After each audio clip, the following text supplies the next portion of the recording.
Friends, स्वागत है आपका अडानी एजुकेशन एकेडमी के इस यूट्यूब चैनल पर। तो हम बायोलॉजी पढ़ रहे थे 12th क्लास की, और लास्ट क्लास में हमने बीजांड की संरचना और उसके प्रकारों का अध्ययन किया था। एक बार फिर से रिवाइज कर लेते हैं थोड़ा कि बीजांड की संरचना में हमने क्या क्या पढ़ा था। तो हमने देखा था कि जो बीजांड होता है वो कहाँ होता है, अंडाशय के अंदर स्थित होता है। और अंडाशय किसका पार्ट है, मादा जननांग का यानी जायांग का एक पार्ट होता है, जिसके अंदर क्या होता है, बीजांड होता है। अब हमने इसमें पढ़ा था कि जो बीजांड होता है उसके अंदर क्या होता है, क्या क्या संरचनाएं होती है। तो सबसे बाहर की ओर जो है अध्यावरण होते हैं, दो अध्यावरण होते हैं, बाहर और अंदर की ओर अध्यावरण होते हैं।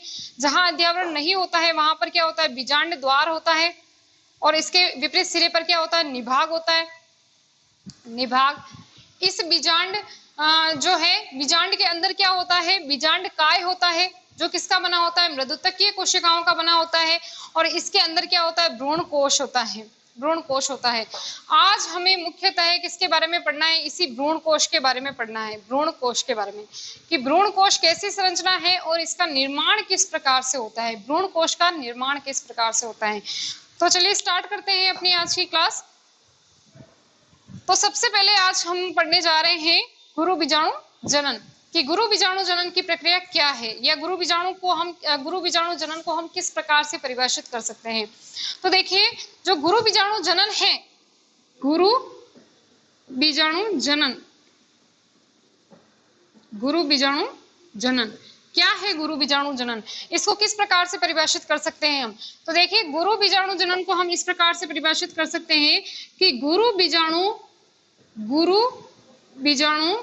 मात्र कोशिका, गुरु बीजाणु मात्र कोशिका द्वारा, गुरु बीजाणु मात्र कोशिका द्वारा किसका निर्माण, गुरु बीजाणु का निर्माण, गुरु बीजाणु का निर्माण, गुरु बीजाणु का निर्माण क्या कहलाता है, गुरु बीजाणु जनन कहलाता है। एक बार फिर से हम देख लेते हैं कि गुरु बीजाणु मात्र कोशिका द्वारा गुरु बीजाणु का निर्माण क्या कहलाता है, गुरु बीजाणु जनन कहलाता है। अब बात करते हैं कि गुरु बीजाणु मात्र कोशिका क्या है और गुरु बीजाणु क्या है।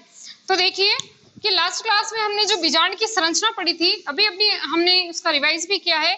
तो हमने देखा था कि जो बीजांड होता है उसके अंदर क्या होता है, बीजांड काय होता है, बीजांड काय जो कि बीजांड का अधिकतम भाग घेरता है। और ये किसका बना होता है, तो बीजांड काय जो होता है वो किसका बना होता है, मृदुतकीय कोशिकाओं का। बीजांड काय जो है वो किसका बना होता है, मृदुतकीय कोशिकाओं का, मृदुतकीय कोशिकाओं का। और ये मृदुतकीय कोशिकाएं किस फॉर्म में होती है, एन के फॉर्म में होती है, अगुणित होती है। और हमने ये देखा जो बीजांड काय है वो बीजांड का अधिकतम भाग घेरे रहता है। अब देखिए कि जो बीजांड काय है उसकी अधस त्वचा जो होती है, बीजांड काय की जो अधस त्वचा होती है उसकी कोई भी एक कोशिका क्या करेगी, आकार में बड़ी हो जाएगी। क्या करेगी, कोई भी एक कोशिका जो है वो आकार में कैसे हो जाएगी, बड़ी हो जाएगी, आकार में बड़ी हो जाएगी। और इसका जो केंद्रक द्रव्य जो होगा, केंद्रक द्रव्य जो होगा वो कैसा हो जाएगा, सघन हो जाएगा। कैसा हो जाएगा, सघन हो जाएगा। हमने क्या बात की, बीजांड काय की अधस त्वचा की कोई भी एक कोशिका आकार में बड़ी हो जाती है, इसका केंद्रक द्रव्य सघन हो जाता है। और इसका केंद्रक कैसा होता है, तो इसका केंद्रक स्पष्ट प्रकार का होता है। और इसको हम क्या कहते हैं, इस कोशिका को हम कहते हैं प्रपस्सु कोशिका। क्या कहेंगे, प्रपस्सु कोशिका। क्या कहेंगे हम इसे, प्रपस्सु कोशिका। यानी कि बीजांड काय की कोई भी अधस त्वचा की कोई भी एक कोशिका प्रपस्सु आरंभक कोशिका का कार्य करती है। अब देखिए, ये जो प्रपस्सु कोशिका है, ये जो प्रपस्सु कोशिका है इसमें फिर से विभाजन होता है। प्रपस्सु कोशिका में क्या होगा, विभाजन होगा, जिससे दो कोशिका का निर्माण होगा। एक होती है प्राथमिक वित्तीय कोशिका। क्या होती है, प्राथमिक वित्तीय कोशिका। और दूसरी होती है बीजाणुजन कोशिका, प्राथमिक बीजाणुजन कोशिका। एक होती है प्राथमिक वित्तीय कोशिका और एक है प्राथमिक बीजाणुजन कोशिका। अब देखिए, जो प्राथमिक वित्तीय कोशिका है इसके विभाजन से या ये आगे जाकर किसका निर्माण करेगी, तो ये भित्ति का निर्माण करेगी। किसका निर्माण करेगी, भित्ति। किसकी भित्ति का निर्माण करेगी, भ्रूण कोश की भित्ति का निर्माण करेगी। और जो प्राथमिक बीजाणुजन कोशिका है ये आगे जाकर किस रूप में कार्य करती है, तो ये आगे जाकर गुरु बीजाणु मात्र कोशिका के रूप में कार्य करती है।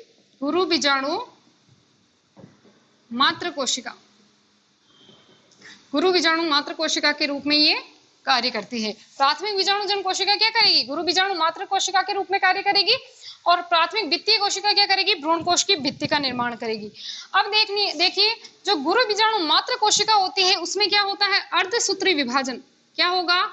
अर्धसूत्री विभाजन होगा, अर्धसूत्री विभाजन। इस अर्धसूत्री विभाजन से क्या होगा? गुरु बीजाणु मात्र कोशिका में अर्धसूत्री विभाजन के द्वारा क्या होता है?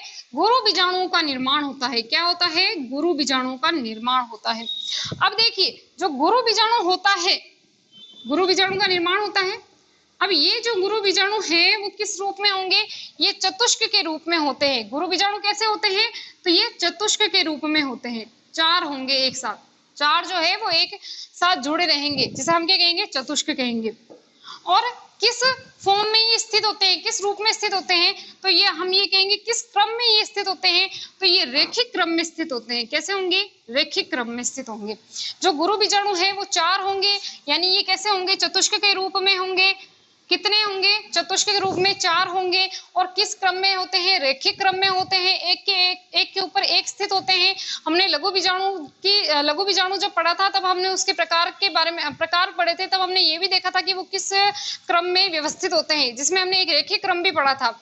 और रैखिक क्रम में किस तरह से वो स्थित होते हैं? तो एक के ऊपर एक स्थित होते हैं। ठीक है। अब देखिएगा कि ये जो गुरु बीजाणु है जो कि निभाग की ओर रहता है, अभी हमने बात की निभाग क्या होता है। जो निभाग की ओर जो गुरु बीजाणु होता है वो कैसा होता है? सक्रिय गुरु बीजाणु होता है। कैसा होता है? सक्रिय गुरु बीजाणु, सक्रिय गुरु बीजाणु। और ये गुरु बीजाणु क्या करता है? सक्रिय गुरु बीजाणु होता है।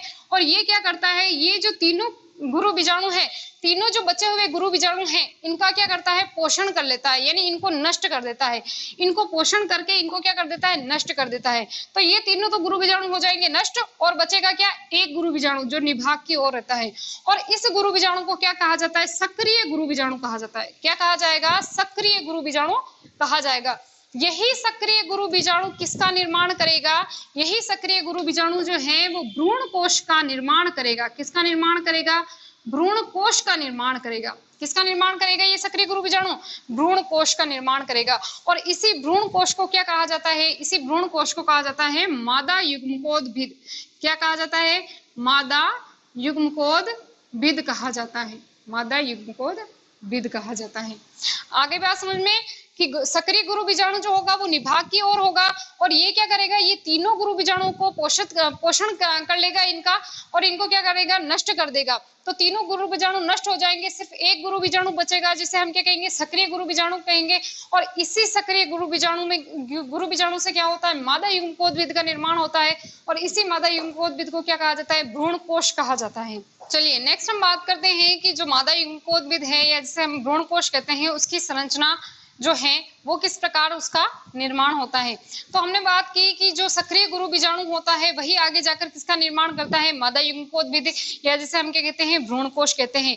इसका अर्थ है कि हम सक्रिय गुरु बीजाणु को सक्रिय गुरु बीजाणु को हम क्या कह सकते हैं? सक्रिय गुरु बीजाणु को हम क्या कह सकते हैं? मादा युग्मकोद्भिद या भ्रूण कोश की प्रथम कोशिका कह सकते हैं। जो मादा युग्मकोद्भिद है, मादा युग्मकोद्भिद जो है, मादा युग्मकोद्भिद जिसे हम क्या कहते हैं? भ्रूण कोश कहते हैं। भ्रूण कोश, यानी कि हम ये कह सकते हैं कि जो मादा युग्मकोद्भिद है उसकी प्रथम कोशिका कौन हो जाएगी? सक्रिय गुरु बीजाणु, क्योंकि सक्रिय गुरु बीजाणु से ही किसका निर्माण होता है? मादा युग्मकोद्भिद का निर्माण होता है, और जिसे हम क्या कहते हैं? भ्रूण कोश कहते हैं। ठीक है।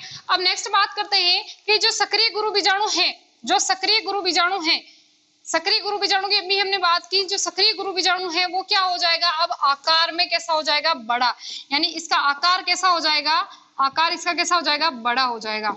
अब अगर आकार बड़ा हो गया है तो इसके अंदर जो कोशिका द्रव्य होगा या केंद्रक द्रव्य, जो भी द्रव्य भरा होगा वो कैसा हो जाएगा? फैल जाएगा, जिससे इसमें क्या हो जाएगी? रिक्तिकाएं बन जाएगी।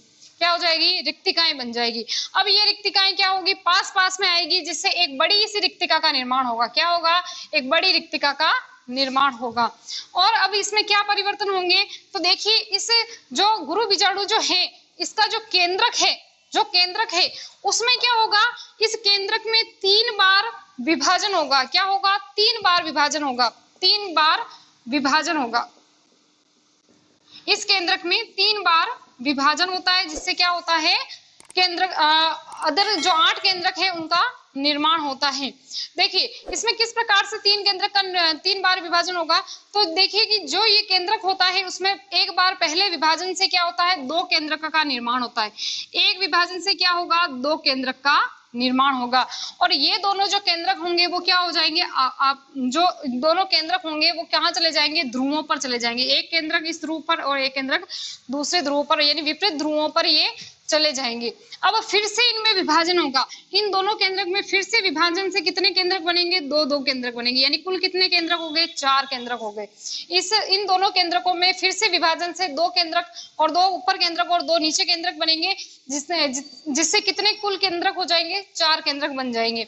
इन चारों केंद्रक में पुनः विभाजन से, इन चारों केंद्रक में पुनः विभाजन से कितने केंद्रक का निर्माण होगा, 8 केंद्रक का निर्माण होगा। कितने केंद्रक का निर्माण होगा, 8 केंद्रक, 4 ऊपर और 4 नीचे की तरफ, 4 ऊपर की तरफ और 4 नीचे की तरफ केंद्रक का निर्माण होगा। कितनी बार विभाजन हुआ, 1, 2 और 3 बार विभाजन हुआ, जिससे कुल एक केंद्रक से कितने केंद्रक बने, 4 ऊपर और 4 नीचे, यानी कुल कितने बने, 8 केंद्रक बने।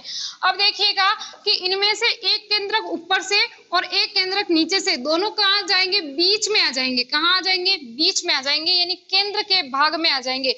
और ये किसका निर्माण करेंगे, केंद्रीय कोशिका का निर्माण करेंगे। अगर ये दोनों बीच में आ गए तो अब कितने बचे, ऊपर कितने बचे, 3 केंद्रक, और नीचे कितने बचे, 3 केंद्रक, और बीच में कितने आ गए, 2 केंद्रक आ गए। ऊपर 3, नीचे 3 और बीच में कितने आ गए, 2 केंद्रक आ गए। अब देखिएगा कि ये जो तीनों केंद्रक है, जो ऊपर केंद्रक है उनमें क्या होगा, अब इनके चारों ओर क्या होगा, कोशिका भित्ति का निर्माण होगा। क्या होगा, कोशिका भित्ति का निर्माण होगा। इनमें भी कोशिका भित्ति का निर्माण होगा और इनके चारों ओर भी एक कोशिका भित्ति का निर्माण होगा। यानी कि हम ये कहें कि ऊपर जो तीनों केंद्रक हैं जिनसे कितनी कोशिकाएं बनेगी, 3 कोशिकाएं बनेगी, और नीचे भी 3 केंद्रक से 3 कोशिकाएं बनेगी, 3 कोशिकाएं बनेगी। जो ऊपर वाली 3 कोशिकाएं होती है उन्हें क्या कहा जाता है, देखिए जो ऊपर वाली जो 3 कोशिकाएं, 3 केंद्रक से 3 कोशिकाओं का निर्माण हुआ, उन्हें हम क्या कहेंगे, प्रतिमुखी कोशिकाएं। क्या कहेंगे, प्रतिमुखी कोशिका, प्रतिमुखी कोशिका। और बीच में 2 केंद्रक वाली एक कोशिका होती है जिसे क्या कहा जाता है, 2 केंद्रक वाली एक कोशिका होती है जिसे केंद्रीय कोशिका कहा जाता है। क्या कहा जाता है, केंद्रीय कोशिका, केंद्रीय कोशिका। और जो नीचे की ओर 3 कोशिकाएं होती है जिसमें सबसे बड़ी, या हम ये कह सकते हैं कि नाशपति आकार की जो कोशिका होती है उसे क्या कहा जाता है, अंड कोशिका, अंड कोशिका कहा जाता है।